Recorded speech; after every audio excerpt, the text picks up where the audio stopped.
Hello बच्चों, नमस्कार। मैं मनु राठी। आज एक और शॉर्ट टॉपिक और बहुत अच्छा सीडीपी का टॉपिक जिस पे हम बात करेंगे वो है डेविड कोल की एक्सपीरियंशियल लर्निंग यानी अनुभवजन्य अधिगम की थियोरी।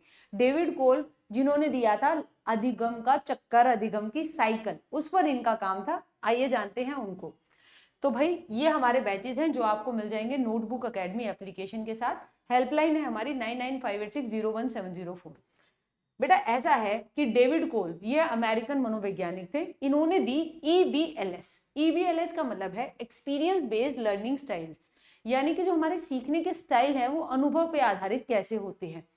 उसके ये चेयरमैन थे और इन्होंने अधिगम शैलियों के ऊपर यानी कि लर्निंग स्टाइल्स के ऊपर इनका बहुत ज्यादा काम था।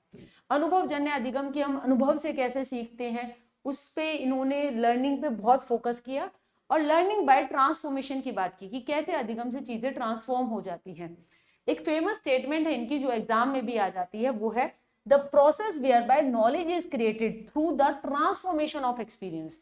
यानी जो हमारे अनुभव होते हैं उनको हम किस तरीके से रूपांतरित करते हैं, वो जो होते हैं उस तरीके से हमारा ज्ञान की रचना होती है। ठीक है, ये अनुभवों का परिवर्तन, इस पे इन्होंने काफी बल दिया। अब एक्सपीरियंशियल लर्निंग के लिए इनका, जैसे मैंने अब बताया आपको, एक साइकिल का यानी चक्कर चक्कर चक्कर यानी कि सर्कल, उसको लेकर इन्होंने स्टेज साइकिल ऑफ लर्निंग थी। इन्होंने 4 सेपरेट लर्निंग के स्टाइल्स की बात की जिनको अभी मैं आपको समझाऊंगी। और ये जो होते हैं इन्फ्लुएंस होते हैं आपके सामाजिक वातावरण से, आपकी शैक्षिक अनुभवों से, और साथ के साथ जो एक इंसान है जो सीखने वाला है उसका संज्ञानात्मक स्ट्रक्चर कैसा है उससे ये काफी प्रभावित होते हैं। अब देखिए, अनुभवजन्य अधिगम का एक चक्कर, देखते ही इसको चक्कर नहीं खाना है, इतना ज्यादा नहीं डरना है, ध्यान से समझाऊंगी, एक बारी में ही आ जाएगा। देखो भाई, देखिए, एक पत्नी अपने पति से कहती है, ठीक है, मान लीजिए मैं संजीव सर से कहती हूँ, सी सी देखो घर का RO और AC खराब हो रख गया है, एक एक्टिव से इलेक्ट्रिशियन को बुला दो, AE को बुला दो ताकि वो ठीक हो जाए। तो इसी तरीके से जब हमें ये चक्कर बनाना है तो हमें यहाँ पे भरना है C यानी मूर्त अनुभव, यानी कॉन्क्रीट एक्सपीरियंसेस, यानी जो ठोस अनुभव चीजों को छूकर हमें प्राप्त होते हैं। इसके बाद उन अनुभवों पर हम क्या करते हैं, रिफ्लेक्टिव ऑब्जर्वेशन, यानी कि चिंतनात्मक अवलोकन, यानी भाई उसके बारे में हम सोचते हैं, रिव्यू करते हैं खुद ही के अनुभव के बारे में। इसके बाद हम बनाते हैं एक अमूर्त कॉन्सेप्ट यानी एब्स्ट्रैक्ट कॉन्सेप्चुअलाइजेशन, जो कहलाता है अमूर्त अवधारणा। अब हम कंक्लूड करते हैं जो हमने अपने अनुभव से सीखा उसको एक अमूर्त रूप पे एक संप्रत्यय बनाकर उसको हम कंसोलिडेट करते हैं।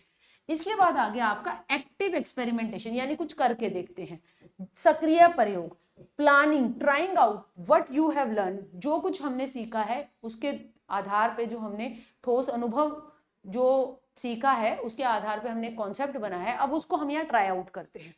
ठीक है, तो ये सारे हो गए।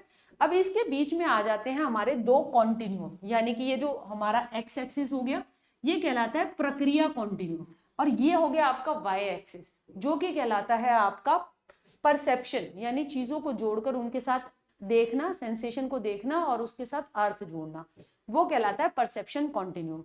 अब इसके बीच में होते हैं हमारे 4 तरीके के लर्निंग स्टाइल्स। सबसे पहला हो गया डाइवर्जिंग। डाइवर्जिंग यानी कि अपसारी, अपसारी यानी नए नए जवाब, यानी कि भाई अब आपका आ गया सृजनात्मक चिंतक जो होता है। अब ये जो बंदा होता है ये फील करता है और चीजों को देखता है। ठीक है, अब ये देखने वाला शब्द यहां पर भी आया और यहां पर भी आया, वॉच। अब एक होता है एसिमुलेटिंग, जो अपने अंदर अंदर सारी चीजें लिए जा रहा है, जिसको हम समाविष्टक कहते हैं, अंदर अंदर लिए जा रहा है और सोचे जा रहा है। ठीक है, तो यहां पर होते हैं आपके थिंकर टाइप्स। ठीक, अब ये फील और वॉच डाइवर्जिंग, वॉच और थिंक एसिमुलेटिंग। अब ये थिंक यहाँ पे शब्द आ गया, थिंक यहाँ पर भी आएगा। थिंक एंड डू, सोचते हैं और कर डाल देते हैं, जैसे कि आपके मिसाइल मैन, ठीक है, सोचा उन्होंने, आपके APJ अब्दुल कलाम ने कि ऐसे ऐसे मिसाइल बनाएंगे और कर डाला, बना डाली। ठीक है, तो वो थिंक एंड डू में आ गए। तो ही वॉज कन्वर्जिंग, अभी सारी थे, वो डिसाइड करते हैं चीजों को। और कुछ होते हैं अकोमोडेटिंग, यानी यहाँ पर थिंक एंड डू है ना, डू यानी कर देते हैं और महसूस करते हैं। जैसे आपके कई यार दोस्त होते हैं जिनको आप कहते हैं फोन में आते, चल भाई उसने तेरे को डांट दिया, मेरे को चल मेरे साथ, तो वो इतना सोचते नहीं है कि यार मेरा पेपर है, बस बुलाया भाई ने और चल पड़े। तो they do when they feel कि हाँ मुझे जाना है तो बस जाना है। ठीक है, तो वो हो गया भाई अकोमोडेटिंग, समंचक, डूअर टाइप। ठीक है, तो ये 4 तरीके के लर्निंग स्टाइल्स होते हैं। उम्मीद करती हूँ आपको याद हो गए होंगे। प्रोसेसिंग कॉन्टिन्यूम जो कि हमने अभी आपको बताया, यहाँ पर इस तरीके से ये जो आपका एक्स एक्सिस है ये आपका प्रोसेसिंग कॉन्टिन्यूम है। How we approach a task, हम किसी टास्क को कैसे अप्रोच करते हैं, ठीक है। और परसेप्शन कॉन्टिन्यूम की इमोशनल रिस्पॉन्स, प्रतिक्रिया, कैसे हम फील करते हैं, कैसे हम उस चीज के बारे में सोचते हैं। आपको एक चीज और याद करनी है, पेपर में काम की रहती है, हमेशा ये याद रखना कि डाइवर्जेंट अपसारी आपका फील और वॉच, ठीक है। और हमें ये भी याद रखना है कि ये जो डाइवर्जिंग वाला है ये किसके बीच में है, सीई और आरओ के बीच में है। ये एसिमुलेटिंग किसके बीच में है, आरओ और एसी के बीच में है। कन्वर्जिंग किसके बीच में, एसी और एई के बीच में है। अकोमोडेटिंग समंजक किसके बीच में, एई और सीई के बीच में। तो ये भी हमें याद करना है, मुश्किल क्वेश्चन आता है तो ऐसा सवाल बन जाता है। अब आगे हमारा डाइवर्जिंग वाले, ऐसे लोग ब्रॉड कल्चरल इंटरेस्ट रखते हैं, ठीक है, स्ट्रांग होते हैं आर्ट्स में, ठीक, और आपको पता ही है डाइवर्जिंग अपसारी नए नए जवाब देंगे, ठीक है।